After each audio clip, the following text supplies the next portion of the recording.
શ્રી સત્યનારાયણની કથા એકદમ સમયસર પૂર્ણ કરી અને હવે આપણે જઈ રહ્યા છીએ કોટેશ્વર મહાદેવના દર્શન કરવા અને અદ્ભુત સનસેટનો લાવો લેવા.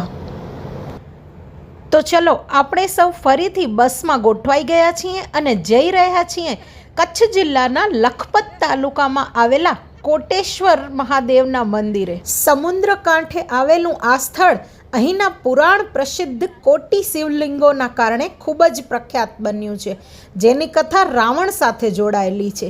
હિન્દુ ધર્મ માટે આ પવિત્ર યાત્રાનું સ્થળ છે. તે કચ્છને જોડતી ભારતની સરહદે આવેલું અંતિમ ગામ છે. અહીંયાથી દરિયામાં આંતરરાષ્ટ્રીય સરહદ આવેલી છે. અહીંયા પહોંચીને પહેલાં તો ચાના બંધાણીઓએ ચા પીધી અને બાકી બધાએ મસ્ત સ્વાદિષ્ટ મલાઈવાળું નાળિયેર પીધું. મંદિરની અંદર તમને ભગવાન શિવ, દેવી પાર્વતી, લક્ષ્મીનારાયણ, ગણેશ, સૂર્ય અને નવગ્રહની મૂર્તિઓ જોવા મળશે. દરિયા કિનારે ત્રિકોણાકાર જમીન પર બનેલા આ મંદિર પરથી સૂર્યાસ્તનો નજારો ખૂબ જ સુંદર દેખાય છે. સંધ્યાકાળે આહલાદક વાતાવરણમાં કોટેશ્વર મહાદેવની આરતી કરવાનો અવસર મળ્યો એ ખરેખર મહાદેવની વિશેષ કૃપા અને અમારું સૌભાગ્ય છે.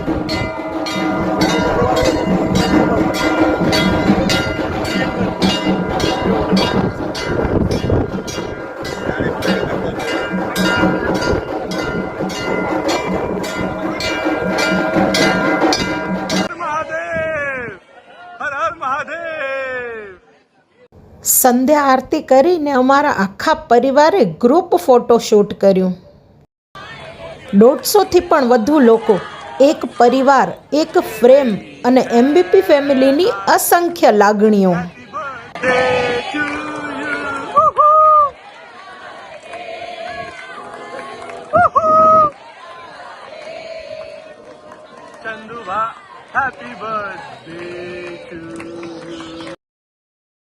આવા પ્રસંગો આપણને યાદ અપાવે છે કે પ્રકૃતિ અને પરમાત્માની સામે આપણે કેટલા નાના છીએ, પણ તેમના આશીર્વાદ આપણા માટે કેટલા મોટા છે.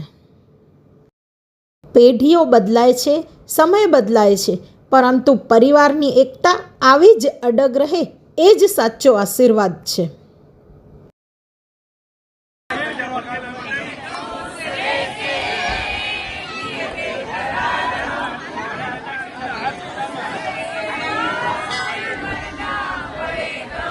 वीडियो चालू है.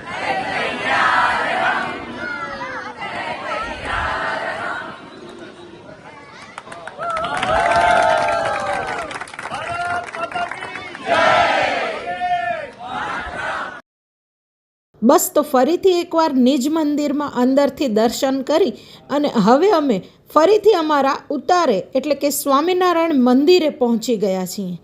ચલો, વધુ ઇન્ટરેસ્ટિંગ સ્ટોરીઝ નેક્સ્ટ વ્લોગમાં. જય જલારામ, જય શ્રી કૃષ્ણ.